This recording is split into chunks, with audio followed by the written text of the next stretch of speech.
진짜 그 민감성 지성 피부가 가장 피부 관리하기가 어려운 피부 타입인데 저도 한번 댓글을 한번 읽어볼게요. 선생님, 그럼 민감성 지성 피부는 아하나 바하 사용을 안 하는 게 좋나요? 그럼 좁쌀 여드름 관리는 어떻게 해야 할까요? 이제 이 질문이 뭐냐면,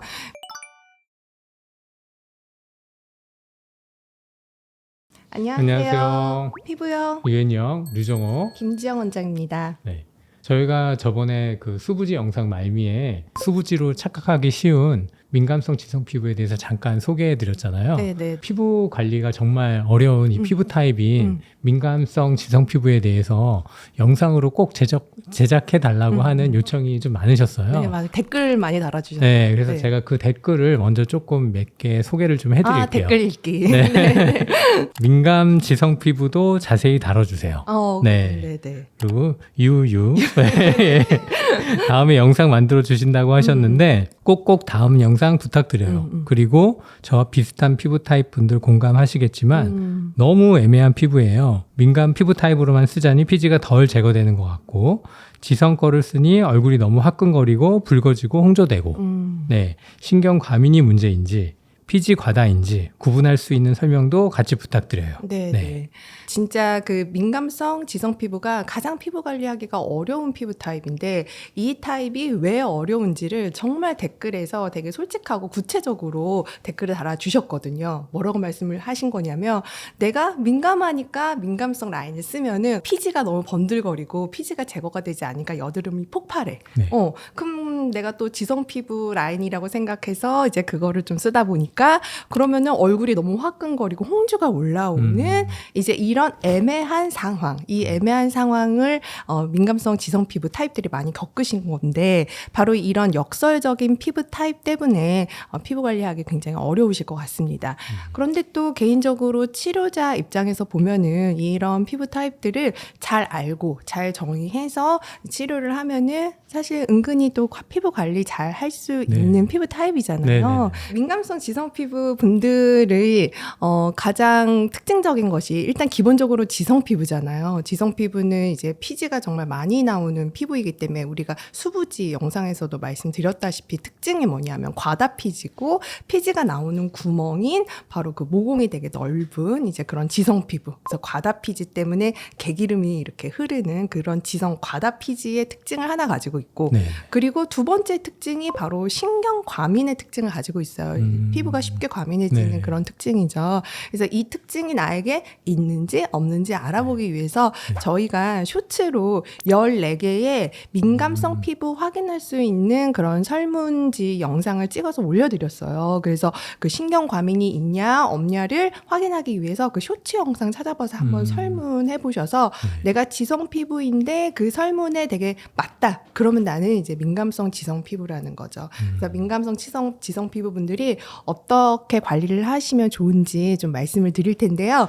저도 한번 댓글을 한번 읽어볼게요. 선생님, 그럼 민감성 지성 피부는 아하나 바하 사용을 안 하는 게 좋나요? 그럼 좁쌀 여드름 관리는 어떻게 해야 할까요? 이제 이 질문이 뭐냐면, 이제 지성 피부니까 아하나 바하를 써서 그 과다 피지를 걷어내고 싶다는 거예요. 근데 걷어냈더니 어떻게 돼요? 너무 붉어지고 과민하니까, 아니 그러면은 안 쓰는 게 좋냐? 좁쌀 여드름 관리는 도대체 어떻게 하라는 거냐? 이제 이거를 질문을 주신 건데요.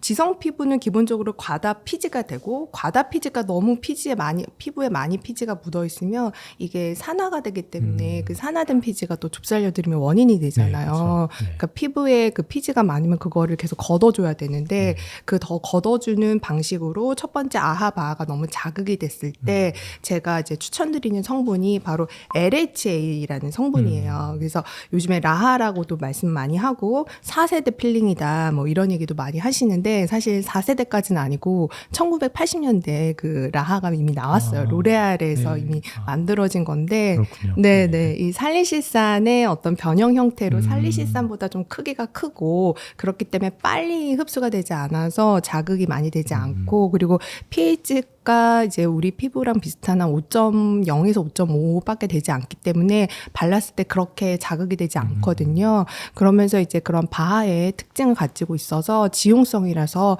이런 과다 피지를 잘 녹여서 좀 제거할 수 있는 이제 그런 특징이 있는 그 LHA 성분의 화장품 같은 것도 우리 아무래도 로레알에서 만든 성분이기 때문에 로레알 계통의 화장품에 되게 많이 들어가 있고 이제 제가 이제 사용해봤던 거는 이제 로레알의 이제 LHA 이제 에센스 워터인데요.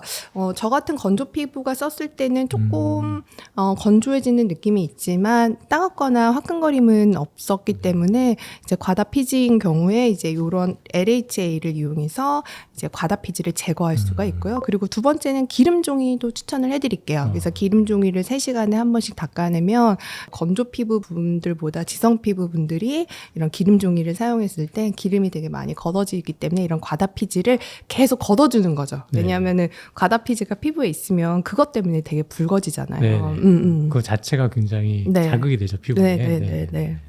그래서 이런 민감성 지성 피부, 기본적으로 지성 피부이기 때문에 그렇죠. 민감성 지성 네. 피부도 크게 보면 지성 피부죠. 네, 지성 피부를 이제 조직 검사를 해보면 이렇게 사진과 같습니다. 네.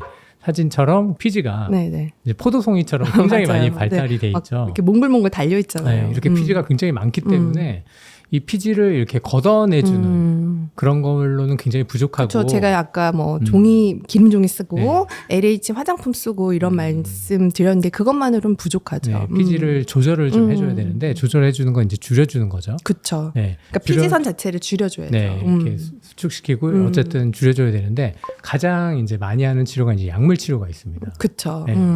근데 이 약물 치료의 문제가 뭐냐면은 피지 과다를 줄이기 위해서 이제 고용량 아니면 장기간 동안 이 피지줄제를 이제 먹다 보면은 이 피부가 붉어지고 그 다음에 약해지고 이렇게 피부의 민감도가 올라간다는 것인데요. 네네네. 그래서 이 붉은 피부, 그 다음에 건조 피부, 이 약한 피부 이게 굉장히 높은 근거로 맞아요. 네. 그거 많이 경험하셨을 네, 거예요. 그 피지 조절제의 이제 3대 3대 부작용. 3대 부작용입니다. 약한 피부, 건조 피부, 붉은 피부. 네, 그렇죠. 네. 먹다 보면 그런 증상이 생기는데 이런 이유 때문에 이렇게 민감성 지성 피부에서 이제 피지 조절제를 사용을 할 때는 이제 저용량요법 아니면은 이제 극저용량 복용법 그러니까 따르셔야 됩니다. 그렇죠. 네. 민감하지 않은 지성 피부는 그냥 자신의 몸무게 1kg당 정해져 있는 그 용량을 먹어도 충분히 이제 피지가 잘 마르는데 그렇죠. 이 민감도를 가지고 있는 지성 피부는 그렇게 했다가는 네. 약한 피부, 건조 피부, 붉은 피부가 네, 되는 거죠. 3대 부작용 겪어버리는 거죠. 그래서 이 저용량 이 복용법은 10mg 네. 네, 피지 조절제를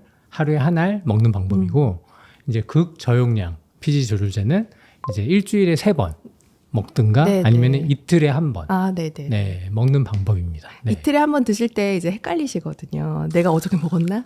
안 아, 먹었나? 그런가요? 그래서 저는 네. 홀수짝수 날을 좀 네, 정해놓던가 그것도 좋은 방법이네요. 월수금을 네. 좀 정해놓고 드시면은 이제 네. 헷갈리지 않고 드신다고 네, 말씀드려요. 월수금 좋네요. 네.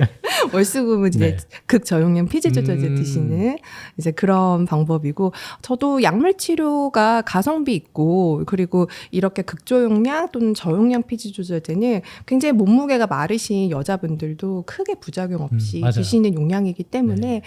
이렇게 좀 단기간 사용하면서 피지 과다 피지를 확 조절할 수 있는 방법으로 약물 치료 저는 굉장히 권해드리는데 네. 뭐 내가 예를 들어 임신을 준비한다던가 먹는 약은 정말 먹기 싫다 하시는 분들에게 또 이제 피지 조절을 잘 해주면서 이런 신경성 과민을 동시에 조절할 수 있는 치료 방법으로 저는 보톡스를 네. 항상 권해드리고요. 보톡스의 그 어떤 그 원리 자체가 신경 전달 물질을 억제해 주거든요. 근데 신경 전달 물질이 억제가 되면 이런 신경의 과민도도 줄어들고 피지도 줄어드는데 한 번 맞았을 때 피지 조절의 효과가 약 5개월 정도 네. 지속되는 것으로 알려져 있어요. 그래서 대부분 이제 온도가 더워질수록 피지량이 좀 폭발하기 때문에 더워지기 전에 한 번 정도 맞고 있고 여름을 나는 방법도 굉장히 좋은 방법이고요. 그래서 또 우리나라에는 보톡스가 굉장히 좀 뭐라 해야 될까 접근성이 낮. 네, 낮고 좀 대중적이잖아요. 네, 그래서 좀 비용도 사실 다른 나라에 비해서 좀 약간 싼 편이고 그렇기 때문에 과다피지와 민감도를 동시에 해결할 수 있는 가성비 있고 효율적인 먹는 양 안 먹는 방법으로 저는 보톡스를 좀 권해드리고 싶습니다. 네. 그래서 이 과다피지를 걷어줘야 되는 이유가 뭐냐면 민감하신 지성 피부분들은 이 내 피지인데도 그 피지가 산화되는 그 약간 끈적끈적하고 개기름 같은 피지 때문에 내 피부가 다시 자극을 받는다는 거예요.